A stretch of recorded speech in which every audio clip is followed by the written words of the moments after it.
సంపద ఈ మాట వినగానే మనకి గుర్తొచ్చేది డబ్బు. కాని సంపదను సృష్టించడమంటే కేవలం డబ్బు సంపాదించడం మాత్రమేనా? అస్సలు కాదు. అదొక ఆలోచనా విధానం, మనం మైండ్ సెట్ను మార్చుకోవడం. అసలిదెలా సాధ్యం? దీని గురించి ఒక ఫేమస్ ఎమోషనల్ ఇంటెలిజెన్స్ ఎక్స్పర్ట్ చెప్పిన కొన్ని విషయాలు చూద్దాం. పదండి, ఈ ప్రయాణంలోకి కలిసి వెళ్దాం. సరే, మన ప్రయాణం ఇక్కడే మొదలవుతోంది.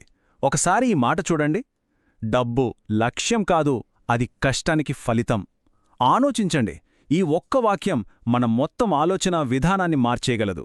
దీన్ని గనక మనం సరిగ్గా అర్థం చేసుకోగలిగితే మనం సరైన దారిలో ఉన్నట్టే లెక్క. అలాంటప్పుడు మొదటి అడుగు ఏంటి?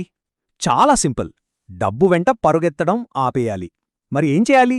మన దృష్టిని ఒక రిచ్ మైండ్ సెట్ను తయారు చేసుకోవడం మీద పెట్టాలి. అసలైన మార్పు మొదలయ్యేది ఇక్కడే. ఇప్పుడు కొంచెం లోతుగా వెళ్దాం. అదే మన మైండ్ సెట్. మనల్ని ముందుకు తీసుకెళ్లేవి లేదా వెనక్కి లాగేవి రెండు మైండ్ సెట్స్ ఉంటాయట. ఒకటి స్కేర్సిటీ అంటే కొరత అనే భావన. రెండోది అబండెన్స్ అంటే సమృద్ధి అనే భావన. ఆ కొరత మైండ్ సెట్ నుంచి సమృద్ధి మైండ్ సెట్కి మారడమే మనం చేయాల్సిన మొదటి అతిపెద్ద త్యాగం. ఈ రెండిటి మధ్య తేడా ఏంటో చూడండి. ఒకవైపు పేద మనస్తత్వం, వీళ్ళు ఎప్పుడూ నెగిటివ్ ఆలోచనలు, సోషల్ మీడియాలో ఇతరులతో పోల్చుకోవడం ఇలాంటి వాటితోనే ఉంటారు.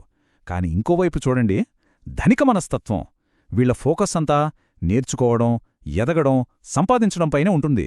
అంటే వాళ్ల ఫోకస్ అంతా సెల్ఫ్ ఇంప్రూవ్మెంట్ పైనే. మనం మొదటగా వదిలించుకోవాల్సిన ఒక పెద్ద భారంలాంటి ఆలోచన ఉంది. అదే జీవితం కష్టం. ఈ నమ్మకం ఉందే, ఇది మనల్ని ఒక యాంకర్లాగా పట్టి ఉంచుతుంది. ముందుకు కదలనివ్వదు, కొత్త అవకాశాలను అస్సలు చూడనివ్వదు.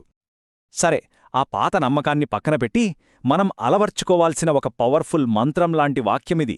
నేను నేర్చుకుంటాను, నేను ఎదుగుతాను, నేను సంపాదిస్తాను. గమనించారా? ఈ రెండు వాక్యాల మధ్య ఎంత తేడా ఉందో? అంతా మన ఆలోచనా విధానంలోనే ఉంది కదా. ఓకే, మంచిదే. ఒక కొత్త మైండ్ సెట్ వచ్చింది.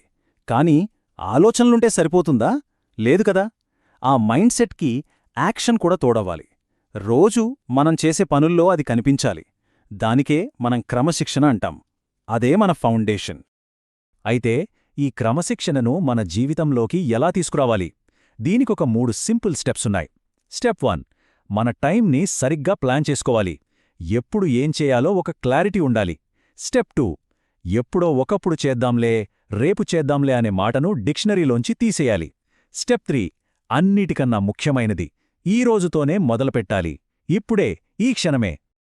అయితే ఒకటి, ఈ దారి అంత సులువుగా ఏమీ ఉండదు. పూలబాట కాదు. ఇక్కడే మనకు 2 చాలా ముఖ్యమైన విషయాలవసరమవుతాయి. అవే ధైర్యం, ఇంకా ఓపిక. విజయం వైపు వెళ్లే దారిలో వచ్చే అడ్డంకులను దాటాలంటే ఈ 2 చాలా చాలా ముఖ్యం. ఒక విషయం మాత్రం మనం గుర్తుపెట్టుకోవాలి. ఈ జర్నీలో మనకి ఖచ్చితంగా కొన్ని టెస్ట్లు ఎదురవుతాయి. వీటిని ఫెయిల్యూర్స్లా చూడకూడదు. మన సంకల్పం ఎంత బలంగా ఉందో పరీక్షించే టెస్టులా చూడాలి. అలాంటి టెస్టుల్లో మొదటగా ఎదురయ్యేది నిరాశ. ఆ నిరాశను దాటితే ఎదురుచూసేది వైఫల్యం. ఆ తర్వాత కూడా మన దారికి అడ్డంగా నిలబడేవి అడ్డంకులు. అవును, నిరాశ, వైఫల్యం, అడ్డంకులు ఇవన్నీ ఖచ్చితంగా వస్తాయి. మరి వీటిని ఎలా ఎదుర్కోవాలి? సమాధానం వినడానికి చాలా సింపుల్గా ఉంటుంది, కాని చాలా పవర్ఫుల్. అదే ఓపిక. అవును, ఓపికతోనే ముందుకు వెళ్ళాలి. మనం నమ్మిన దారిని, ఎంచుకున్న మార్గాన్ని ఎట్టి పరిస్థితుల్లోనూ వదిలిపెట్టకూడదు.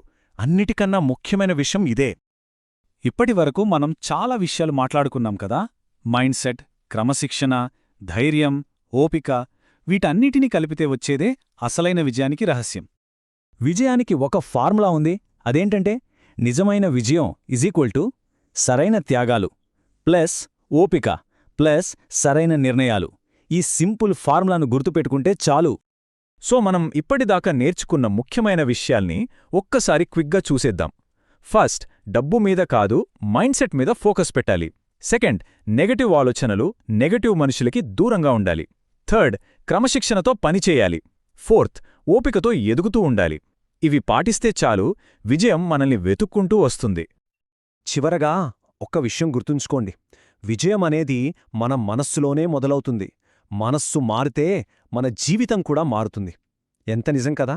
అంటే మన జీవితాన్ని మార్చే శక్తి మన ఆలోచనల్లోనే, మన చేతుల్లోనే ఉంది.